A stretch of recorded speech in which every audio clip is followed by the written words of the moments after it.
Bismillahirrahmanirrahim. Lecture of General Science for 10th class. Today is our topic of discussion Interconversion of Energy.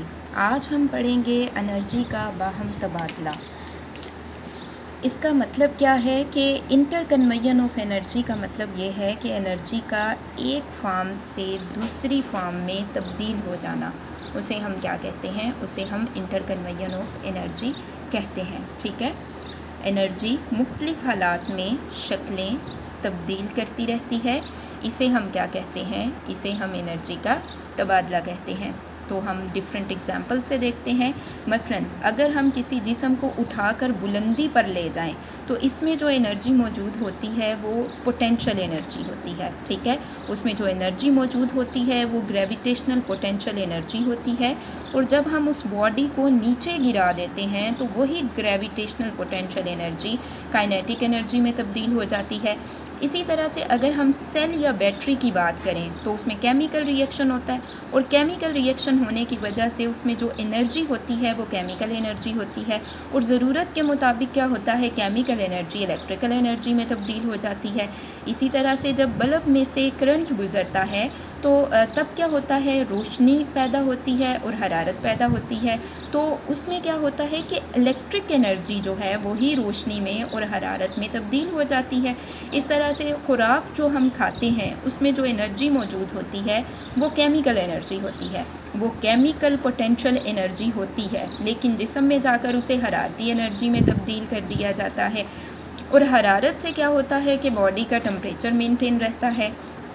इसी तरह से जिस्म के अंदर कुछ एनर्जी, जो आपके पास केमिकल पोटेंशियल एनर्जी है उसे इलेक्ट्रिकल एनर्जी में, इलेक्ट्रोकेमिकल एनर्जी में तब्दील कर लिया जाता है, जिससे हमारा नर्वस सिस्टम काम करता है। ठीक है, इसके तो अब हमने ये जितनी भी एग्जांपल्स देखी हैं इनमें हमने ये देखा है कि एनर्जी जो है वो ना तो डिस्ट्रॉय हो रही है और ना ही उसे क्रिएट किया जा रहा है। ठीक है, एनर्जी को ना तो पैदा किया जा रहा है और ना ही एनर्जी ज़ाया हो रही है, बल्कि क्या हो रहा है कि एनर्जी एक फॉर्म से दूसरी फॉर्म में चेंज हो रही है। ठीक है, तो इसे हम क्या कहते हैं? इसे हम इंटरकन्वर्जन ऑफ एनर्जी कहते हैं। यहाँ पे हम एक लॉ डिस्कस करेंगे जिसे हम law of conservation of energy कहते हैं। इसके अकॉर्डिंग क्या है? एनर्जी ना तो पैदा होती है और ना ज़ाया होती है, बल्कि क्या होती है कि एनर्जी जो है वो एक फॉर्म से दूसरी फॉर्म में चेंज होती है। ठीक है, उसके बाद हम बात करते हैं एनर्जी की तलब की। तो ये तो बात हम जानते हैं कि जदीद सहूलतों से बहरामंद होने के साथ साथ क्या हुआ है कि एनर्जी की ज़रूरियात जो हैं वो बढ़ती जा रही हैं। आज क्या है कि हम अपने घरों में मिट्टी के दिए या लालटेन जो है वो जलाकर रोशनी नहीं करते, बल्कि उसके लिए लाइट जो है, इलेक्ट्रिसिटी जो है वो यूज़ की जाती है। इसके अलावा गर्मियों में हाथ के पंखे की बजाय बिजली का पंखा इस्तेमाल किया जाता है। ठीक है, और इसके अलावा अगर हम बात करें फ्रिज, टीवी, वीसीआर, बिजली की इस्त्री, तो ये सब की सब क्या है? इसमें इलेक्ट्रिसिटी इस्तेमाल होती है। ठीक है, अब ये क्या है कि इलेक्ट्रिसिटी का इस्तेमाल सिर्फ शहरों में ही नहीं हो रहा, बल्कि जो कंट्री साइड्स हैं, यानी कि जो विलेजेस हैं, वहाँ पे भी एनर्जी जो है, इलेक्ट्रिसिटी जो है उसका इस्तेमाल हो रहा है। ठीक है, इसके अलावा अगर हम देखें तो इंडस्ट्री का इन्हिसार जो है वो बहुत ज़्यादा बिजली पर है, और बड़ी बड़ी फैक्ट्रियों की बजाय छोटी छोटी जो वर्कशॉप्स वगैरह हैं वहाँ पर भी मशीनें इस्तेमाल हो रही हैं जो कि इलेक्ट्रिसिटी से चलती हैं।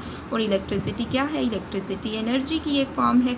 ठीक है, इसके अलावा ज़राअत में भी बिजली का इस्तेमाल बढ़ रहा है। किस तरह से? पहले आबपाशी के लिए बारिश का जो है वो इंतज़ार किया जाता था, या बैल जोत कर कुओं से पानी निकाला जाता था, लेकिन अब उसकी जगह पे क्या किया जा रहा है? ट्यूबवेल यूज़ किए जा रहे हैं। ठीक है, इससे क्या होता है? बहुत सी जो बंजर ज़मीनें हैं वो आबाद हो गई हैं। ठीक है, उसके अलावा फ़ी एकड़ पैदावार में इजाफ़ा हुआ है। सही ज़िंदगी के दूसरे शोबों में भी एनर्जी की तलब में रोज़ ब रोज़ इजाफ़ा हो रहा है। ज़रूरत है कि एनर्जी के नए नए ज़राए दरियाफ़्त किए जाएँ और पहले से मौजूद ज़राए जो हैं उनको बेहतर तरीक़ों से इस्तेमाल किया जाए। तो ये आपके पास है interconversion of energy and demand of energy. यहाँ से आपको जो क्वेश्चन आएंगे वो आप नोट करें। क्वेश्चन नंबर 1 है कंजर्वेशन ऑफ एनर्जी का कानून लिखें। तो इसके आंसर में आप यहाँ से लिखेंगे एनर्जी की एक किस्म दूसरी किस्म में तब्दील हो जाती है, लेकिन कुल एनर्जी हमेशा उतनी ही रहती है। इसे कंजर्वेशन ऑफ एनर्जी का कानून कहा جاتا ہے. ٹھیک ہے, ایک یہ بھی اس کی ڈیفینیشن میں آپ لکھ سکتے ہیں اور یہ بھی لکھ سکتے ہیں. ٹھیک ہے, یہاں سے یہاں تک. نیکسٹ ہمارے پاس ہے کویسچن نمبر 2 ہے انرجی کی طلب پر نوٹ لکھیں. تو یہاں سے یہاں تک آپ کے پاس انرجی کی طلب ہے. ٹھیک ہے, سو اس پہ آپ نوٹ لکھیں گے. یہ آپ کے پاس ہے کویسچن نمبر 2 کا آنسر.